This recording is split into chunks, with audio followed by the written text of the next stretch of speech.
আসসালামু আলাইকুম এভরিওয়ান। আজকে মুগ ডাল দিয়ে খুবই মজাদার স্বাদের মুগ পোলাও তৈরি করে দেখাবো।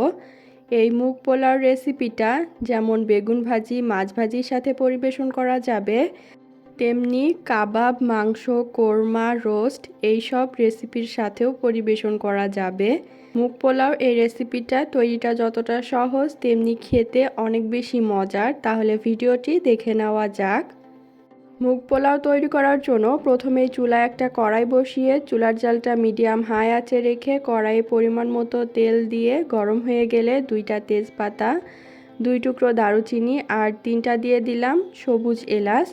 সেই সাথে পেঁয়াজ কুচি দিয়ে নেড়ে চেড়ে হালকা একটু ভেজে নিব। এখন পেঁয়াজটা ভাজা হয়ে গেলে এর মধ্যে দিয়ে দিব 1 কাপ মুগ ডাল। মুগ ডালটাকে প্রথমে আমি ভেজে নিয়েছি, তারপর ডালটাকে ভালোভাবে ধুয়ে পানিটা ঝরিয়ে নিয়েছি। এখন ডালটাকে একটানা নেড়ে চেড়ে ভেজে নিচ্ছি আরও 2 থেকে 3 মিনিট। তারপর দিয়ে দিব পোলাওয়ের চাল। এখানে 2 কাপ পরিমাণ পোলাওয়ের চাল নিয়েছি। ডাল যতটুকু হবে চাল তার দ্বিগুণ পরিমাণ নিতে হবে, তাহলেই এই পোলাওটা খেতে সবথেকে বেশি মজার হবে। এখন চালটাকেও কিছুক্ষণ নেড়ে চেড়ে ভেজে এর মধ্যে দিয়ে দিলাম 1 চা চামচ আদা বাটা আর রসুন বাটা। এই পোলাওটা তৈরি করতে মশলার পরিমাণটা খুবই কম লাগে, তাই পোলাওটা খুবই সহজভাবে অল্প উপকরণেই তৈরি করে নেওয়া যায়। এখন এর মধ্যে আমি পরিমাণ মতো পানি দিয়েছি, আর পানি দিয়েছি 6 কাপ। এখানে পোলাওটা আমি শুধুমাত্র পানি দিয়ে তৈরি করেছি, আপনারা চাইলে এখানে 4 কাপ পানি আর 2 কাপ তরল দুধও দিতে পারবেন।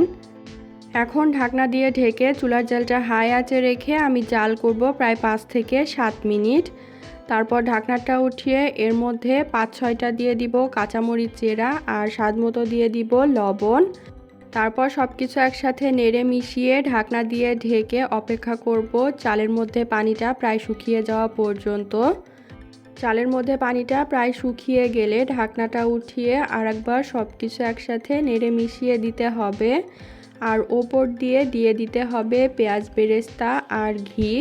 তারপর চুলার জালটা একদম লো আঁচে রেখে ঢাকনা দিয়ে ঢেকে দিব 15 মিনিট। 15 মিনিট পর ঢাকনাটা না উঠিয়ে দমে দিব আরও 10 মিনিট। ফিরে আসছি 25 মিনিট পর। 25 মিনিট পর এই তো আমার পোলাওটা একদম পারফেক্টভাবে হয়ে গেছে। এখন ঢাকনাটা উঠিয়ে নিচ্ছি, আর দেখুন ভাতটা কতটা ঝরঝরে হয়েছে আর একদম সফট হয়েছে।